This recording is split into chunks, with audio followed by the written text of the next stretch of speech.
السلام علیکم viewers, welcome to M S Urdu literature. Viewers, آج کی ویڈیو میں ہم مرزا غالب کے ابتدائی حالات پہ نظر دوڑائیں گے۔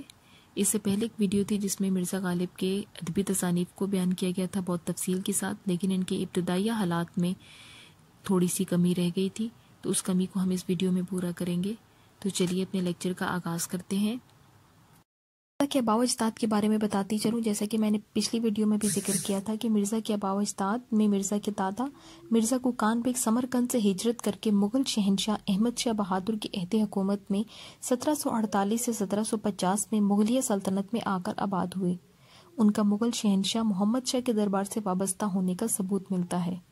یہ خاندان حسب و نسب کے اعتبار سے ترک مغل تھا اور تورانی نسل ہونے کے ساتھ ساتھ سمرقند میں آباد ہونے سے انہیں سمرقندی ترک بھی سمجھا جاتا تھا۔ غالب کے دادا مرزا کوکان بیگ ہندوستان آمد کے بعد چند دن لاہور میں مقیم رہے اور پھر دلی میں شاہی ملازمت اختیار کر لی۔ مرزا کوکان بیگ کی اولاد میں 4 لڑکے اور 3 لڑکیاں تھیں، جن کی تصدیق غالب کے اس خط سے ہوتی ہے جو انہوں نے آخری زندہ پھوپھی کے انتقال پر منشی نبی بخش حقیر کو لکھا تھا، جس میں وہ لکھتے ہیں کہ منگل کے دن 18 ربیع الاول کو شام کے وقت وہ پھوپھی کہ میں نے بچپن سے آج تک اس کو ماں سمجھا تھا اور وہ بھی مجھ کو بیٹا سمجھتی تھی، مر گئی۔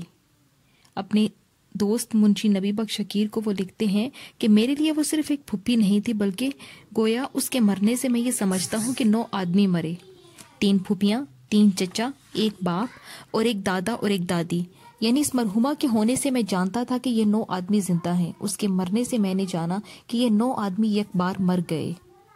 سپاہگری صدیوں سے اس خاندان کا پیشہ تھا۔ ان کے والد عبداللہ بیگ خاں، چچا نصراللہ بیگ خاں بھی روایت خاندان کے مطابق اسی پیشے سے وابستہ اور معزز تھے۔ غالب کے والد عبداللہ بیگ خاں پہلے لکھنؤ میں آصف الدولہ کے ہاں نوکر رہے، وہاں سے حیدرآباد چلے گئے اور نواب نظام علی خان کے پاس 300 سواروں کی جمعیت کے ساتھ ملازم رہے۔ یہ ملازمت کئی برس تک جاری رہی اور ایک خانہ جنگی کے سبب ختم ہو گئی۔ وہاں سے وہ آگرہ چلے گئے اور یہاں پر ان کی شادی خواجہ مرزا غلام حسین کی بیٹی عزت النساء بیگم سے ہوئی۔ پھر مرزا عبداللہ بیگ عرف مرزا دولہ بیگ کے ہاں 27 دسمبر 1797 میں ان کے ہاں ایک لڑکا پیدا ہوا جس کا نام اسد اللہ بیگ رکھا گیا۔ آگے چل کر یہی بچہ مرزا غالب کے نام سے ایسا مشہور ہوا کہ رہتی دنیا تک اس کا نام باقی رہے گا۔ عبداللہ بیگ کی وفات کے بعد ان کے بچوں کی کفالت اور نگہداشت ان کے چچا نصراللہ بیگ کے ذمہ ہو گئی۔ نصراللہ بیگ اس وقت مرہٹوں کی طرف آگرہ سے صوبیدار تھے۔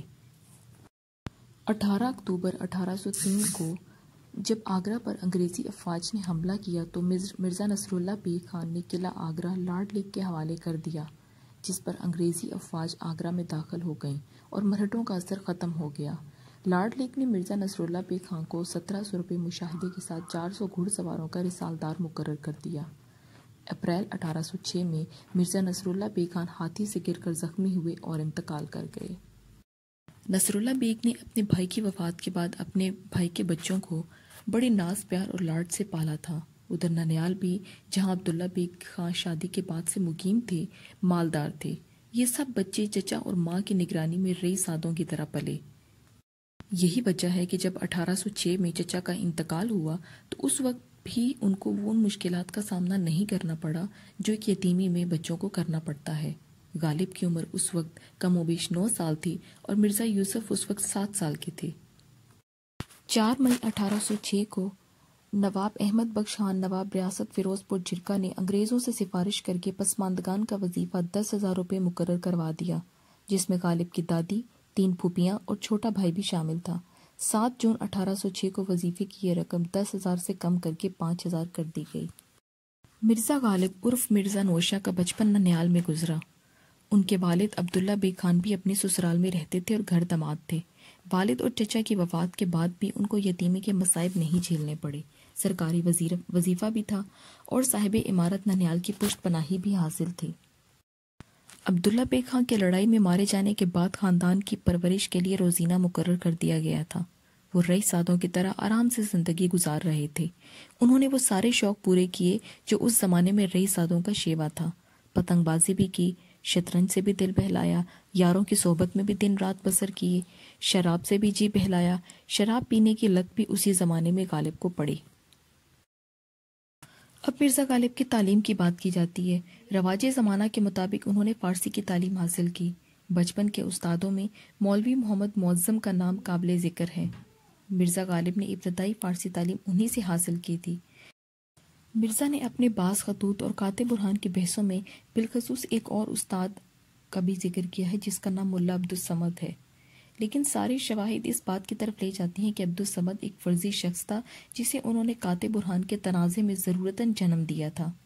حالی لکھتے ہیں کہ غالب یہ بھی کہا کرتے تھے کہ ملا عبدالصمد ایک فرضی نام ہے، چونکہ لوگ مجھے بے استادہ کہتے تھے، ان کا منہ بند کرنے کے لیے میں نے ایک فرضی استاد گھڑ لیا۔ مرزا غالب نے اپنی شاعری کا آغاز 12 سال کی عمر میں کیا اور ایک اپنے خط بنام قدر بالگرامی میں خود بتاتے ہیں کہ 12 برس کی عمر سے نظم و نثر میں کاغذ مانند اپنے نامہ اعمال سیاہ کر رہا ہوں۔ مرزا اسد اللہ خان نے، جن کی عرفیت مرزا نوشہ تھی، 2 تخلص اختیار کیے۔ شروع میں اسد تخلص تھا اور جب فارسی میں شاعری کی تو غالب تخلص اختیار کیا، لیکن بعد میں اسد تخلص کو ترک کر کے اردو اور فارسی دونوں میں غالب تخلص اختیار کیا۔ اسد تخلص کو ترک کرنے کی وجہ انہوں نے اپنے خطوط میں یہ بتائی ہے کہ سودا کے ایک شاگرد رشید میرامانی اسد کے شعر ان سے منسوب ہونے لگے تھے، اس وجہ سے انہوں نے اپنا یہ تخلص اسد ترک کر کے اپنا تخلص غالب رکھ لیا، جو کہ اردو اور فارسی دونوں شاعری میں تھا۔ غالب کی ازدواجی زندگی پر نظر دوڑاتے ہیں۔ غالب کی جب شادی ہوئی تب وہ 13 برس کے تھے۔ نواب الہی بخش معروف کی چھوٹی بیٹی امراؤ بیگم سے ان کی شادی ہوئی۔ غالب نے اپنے کئی خطوط میں اپنی بیوی کا ذکر بڑے دلچسپ انداز میں کیا ہے اور شادی کو حبس دوام اور بیوی کو پیر کی بیڑی لکھا ہے۔ امراؤ بیگم گھریلو اور عبادت گزار خاتون تھیں، غالب کا ہر طرح سے خیال رکھتی تھیں۔ خود غالب بھی ان کا پورا خیال رکھتے تھے، جس کا ذکر اردو اور فارسی خطوط میں کئی جگہ ملتا ہے۔ غالب سے عمر میں صرف 2 سال چھوٹی تھیں۔ ان سے 7 بچے پیدا ہوئے، لیکن بدقسمتی سے کوئی زندہ نہ رہا۔ ایک خط میں لکھتے ہیں 72 برس کی عمر میں 7 بچے پیدا ہوئے، لڑکے بھی تھے لڑکیاں بھی تھیں، اور پر کسی کی عمر 15 مہینے سے زیادہ نہ ہوئی۔ غالب نے بے اولادی کا دکھ مٹانے کے لیے اپنی بیوی امراؤ بیگم کے بھانجے مرزا زین العابدین خان عارف کو گود لے لیا۔ غالب ان سے بہت محبت کرتے تھے، لیکن وہ عین جوانی میں وفات پا گئے۔ دیوان غالب میں غزل کی حیت میں ان کا مرثیہ بھی موجود ہے۔ اس کے بعد مرزا زین العابدین خان عارف کے 2 بیٹے، ان کو انہوں نے مانوی پوتے سمجھا، باقر علی خان اور حسین علی خان۔ یہ دونوں بھی شاعر تھے۔ باقر علی خان کامل تخلص کرتے تھے اور حسین علی خان اردو میں شاداں اور فارسی میں خیالی تخلص کرتے تھے۔ غالب جس دور میں زندہ تھے وہ عبوری دور تھا۔ وہ ان گنے چنے لوگوں میں سے تھے جن کے خاندان کا تعلق غدر سے بہت پہلے انگریزوں سے قائم ہو چکا تھا۔ غالب نے اس تبدیلی کو اپنے باطن میں محسوس کیا۔ کلکتہ میں بھی نئی اقدار کو انہوں نے وہاں کے معاشرے میں اپنی آنکھ سے دیکھا تھا۔ غالب لکھتے ہیں کہ غدر ایک تیز آندھی کی طرح اٹھا اور ہر چیز کو مٹاتا ہوا غبار کی طرح بیٹھ گیا۔ دلی میں غالب جس محلے میں رہتے تھے اس کی حفاظت انگریز کی اجازت سے راجہ الور کے سپاہی کر رہے تھے، اس لیے وہ بچا رہا۔ 1897 کی بغاوت کے بعد غالب نے دیکھا اور محسوس کیا کہ اب ہر چیز تیزی سے بدل رہی ہے، ایک نیا نظام پرانے نظام کی جگہ لے رہا ہے۔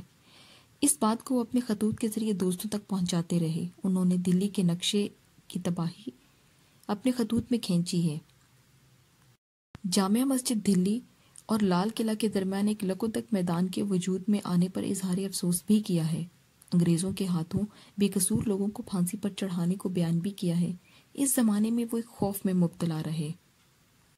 غالب کے بارے میں کہا جاتا ہے کہ غالب ان ہستیوں میں شمار کیے جا سکتے ہیں جو اپنے زمانے کو اپنے انداز نظر اور نئے رجحانات سے متاثر کرتے ہیں۔ قیاس کیا جاتا ہے کہ اگر غالب مغلیہ تہذیب کے دور عروج میں ہوتے تو وہ شیکسپیئر کی طرح ہر پہلو پر کمال پر نظر آتے۔ وہ بدقسمتی سے ایسے دور میں پیدا ہوئے جب مغلیہ تہذیب مرنے سے پہلے سنبھالا لے رہی تھی۔ اس سنبھالے کی سب سے اہم مثال خود غالب ہیں۔ وہ اپنے زمانے کے غم اور ان کی پسپائی کے ساتھ امید کی فضا میں سانس لیتے ہیں۔ ان کے زمانے والے ان کو سمجھنے سے قاصر تھے۔ علامہ اقبال غالب کو استاد مانتے ہیں اور گوئٹے سے ان کا مقابلہ کرتے ہیں۔ غالب ایک طرف آنے والے دور کی صبح دیکھ رہے ہیں اور ساتھ ہی ماضی کے اس کمال سے بھی ہم آہنگ ہیں جو ہر ترقی کرنے والے دور کی اہم خصوصیت ہوتا ہے۔ جب ہم غالب کے خیالات کی دنیا میں جاتے ہیں تو یوں محسوس ہوتا ہے کہ ان کے ہاں ایک کشمکش جاری ہے جو کبھی انہیں پسپائیت کی طرف لے جاتی ہے اور وہ میر سے زیادہ غمزدہ نظر آتے ہیں، اور کبھی انہیں اتنا بلند پرواز کر دیتی ہے کہ وہ نہایت کبھی خیالات اور عزائم کے دعوے دار ہو جاتے ہیں۔ ان کی تخلیقی و فکری قوت انہیں اوپر کھینچتی ہے مگر ساتھ ہی زمانہ انہیں نیچے لے آتا۔ انہی حالات میں 15 فروری 1869 کو غالب اپنی پرانی حویلی دلی میں انتقال کر گئے، اور اس طرح سے 19ویں صدی اپنے نام کرنے والا شاعر مرزا غالب دنیا کی نظروں سے اوجھل ہو گیا۔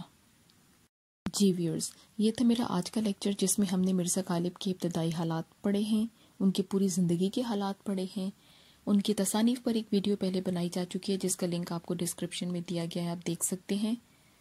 ان کی زندگی کے حالات کو اس ویڈیو میں تفصیل سے بیان کیا گیا ہے۔ کوئی سوال ہو تو کامنٹ میں پوچھ سکتے ہیں۔ ویڈیو کو لائک ضرور کیجیے گا، کامنٹ میں اپنی رائے ضرور دیجیے گا، چینل کو سبسکرائب کرنا مت بھولیے گا۔ انشاءاللہ جلدی اگلے لیکچر کے ساتھ حاضر ہوں گے، تب تک کے لیے اللہ حافظ۔